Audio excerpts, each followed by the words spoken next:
ओम शांति। आज की अव्यक्त मुरली 21 मार्च सन 1981 से लिया गया है, जिसका शीर्षक है सच्ची होली कैसे मनाएं।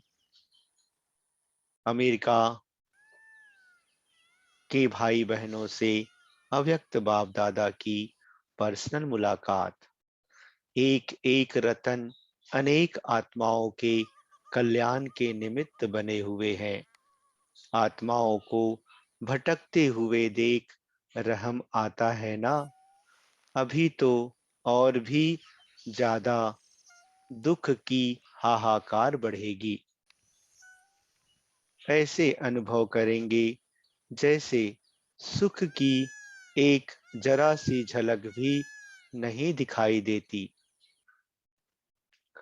यह सुख के साधन सब उन्हों को दुख के साधन अनुभव होने लगेंगे। ऐसे टाइम पर सिर्फ एक ही बाप और बाप के बच्चों का सहारा उन्हों को दिखाई देगा। सारे देश में अंधकार के बीच में एक ही लाइट हाउस दिखाई देगा। यह धीरे धीरे अति में जल्दी जल्दी जाता रहेगा। तो ऐसे समय पर लाइट और माइट देने के अभ्यासी आत्माएं चाहिए। इसी अभ्यास में रहते हो। एक समय पर तीनों प्रकार की सेवा करनी पड़ेगी, मनसा भी, वाचा भी, कर्मणा भी। कर्मणा से उनको बिठाकर आथत देना। तो ऐसी तैयारी करते चलो, क्योंकि अमेरिका में जितने ज्यादा वैभव है, जितना बड़ा स्थान है, उतना ही बड़ा दुख का अनुभव भी करेंगे। तो विनाश की तैयारियां चल रही है ना। विनाश के निमित्त आत्माओं के साथ साथ आप स्थापना करने वाली आत्माएं भी अपना झंडा बुलंद करेंगी। तो स्थापना के कार्य में विशेष आत्मा को कौन लाएगा? अमेरिका।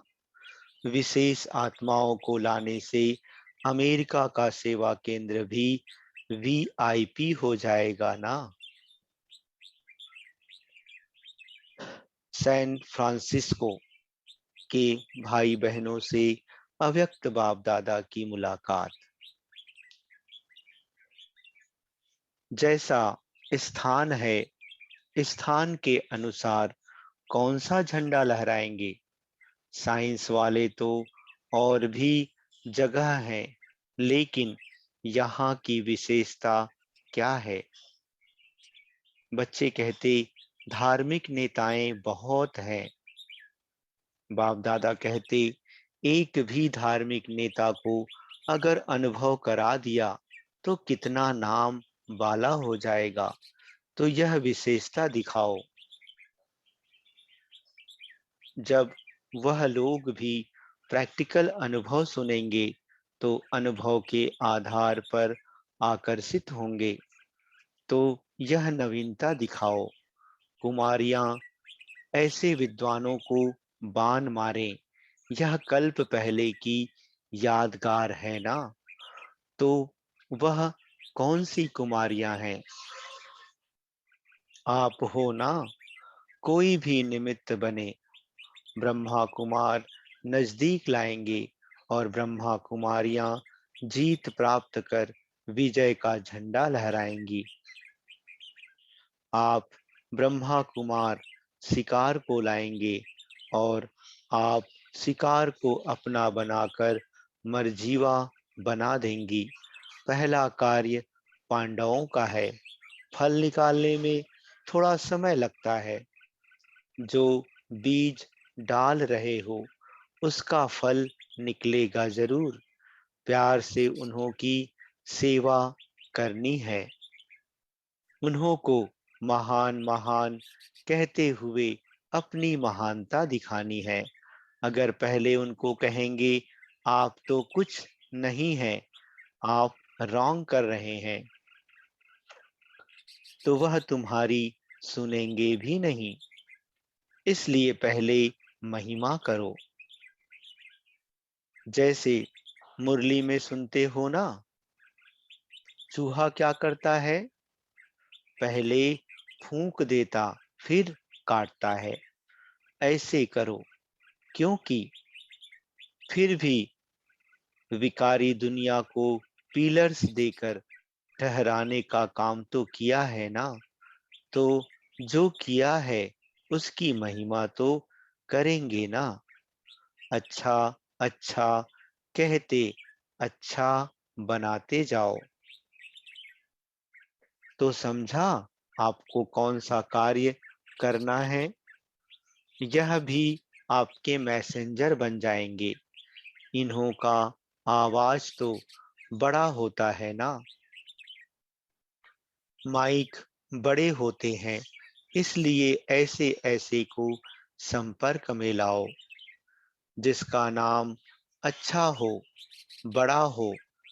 आप उन्हों द्वारा अपना बड़ा कार्य निकाल सकते हो।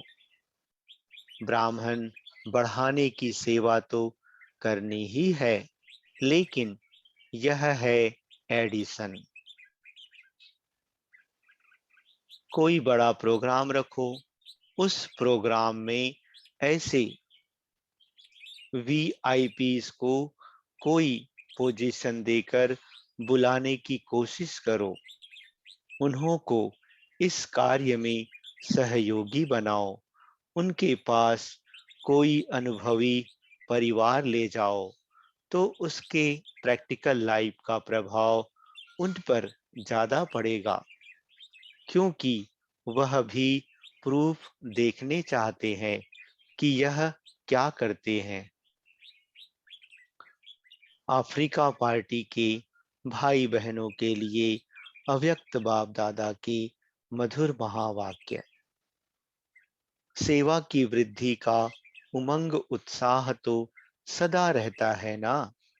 जैसे दृष्टांत देते हैं कि मछली नीर के बिना नहीं रह सकती, वैसे ब्राह्मण सेवा के बिना नहीं रह सकते, क्योंकि सेवा करने से एक तो स्वउन्नति और साथ साथ अनेक आत्माओं की भी उन्नति हो जाती है। तो अपनी उन्नति के कारण भी प्राप्ति होती और दूसरे की जो उन्नति होती उसका भी शेयर जमा हो जाता।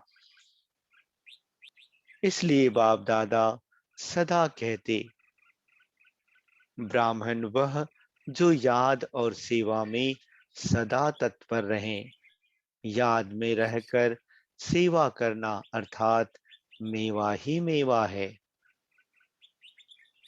जैसे मेहनत मोहब्बत में बदल जाती, वैसे सेवा मेवा में बदल जाती। तो ऐसे सेवा का उमंग रहता है। जो जितना करता है उसका पदम गुना हो जमा हो जाता है। अफ्रीका में भावना वाली सहयोगी आत्माएं हैं। सेवा में सहयोग देने का अच्छा उमंग उत्साह है। एक एक रत्न बहुत वैल्यूएबल और लाडला है। सी फादर, इस मंत्र को सदा सामने रखते हुए चढ़ती कला में चलते चलो। जब सी फादर और फॉलो फादर है तो उड़ते रहेंगे। जब आत्मा को फॉलो करते तो नीचे आ जाते। कभी भी आत्मा को नहीं देखना, क्योंकि आत्माएं सब पुरुषार्थी हैं। पुरुषार्थी को फॉलो करेंगे तो पुरुषार्थी में अच्छाई भी होती और कुछ कमी भी होती है। संपन्न नहीं तो फॉलो फादर, ना कि ब्रदर या सिस्टर। जैसे फादर एक रस है, तो फॉलो फादर करने वाले भी एक रस रहेंगे।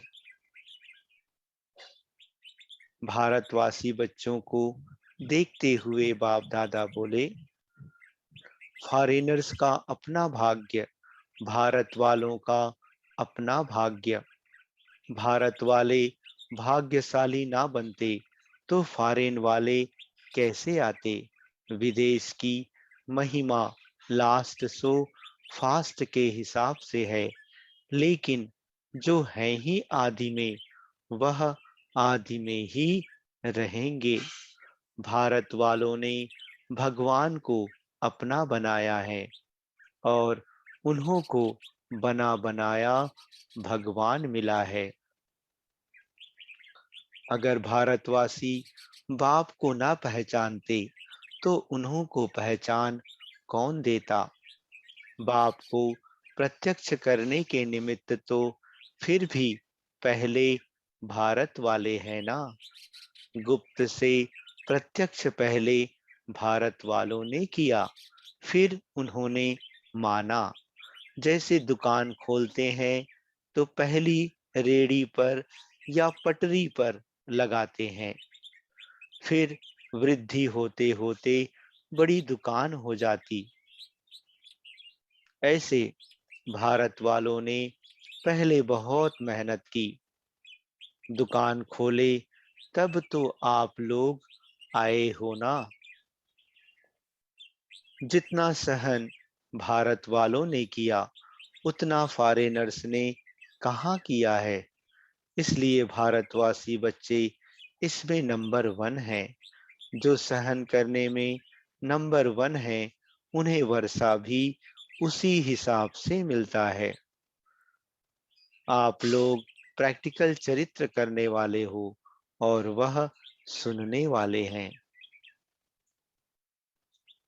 आप कहेंगे, हमने आंखों से ब्रह्मा में शिव बाप को देखा, यही विशेषता है। वैसे तो सब एक दो से आगे हैं, क्योंकि ड्रामा अनुसार संगम युग को ऐसा वरदान मिला हुआ है जो हर एक में कोई न कोई विशेषता सबसे विशेष है। अभी देखो, भोली की विशेषता और भाषण करने वालों की विशेषता। अगर भोली ना होती तो भी काम नहीं चलता। अच्छा, यह भी होली खेल रहे हैं। आज है ही मनाना, यह भी पिचकारी लग रही है। मुरली का सार। पहला, बाप दादा रंग की मुबारक नहीं देते, परंतु बाप के हो लिए अर्थात हो गए उसकी मुबारक देते हैं। खुशी की प्राप्तियों की, सर्व शक्तियों की, ज्ञान के मूल पॉइंट्स आदि आदि की पिचकारियों से खेलते खेलते तुम देव आत्मा बन जाते हो। तीसरा, सी फादर और फॉलो फादर करने से चढ़ती कला का अनुभव करेंगे। अच्छा, ओम शांति।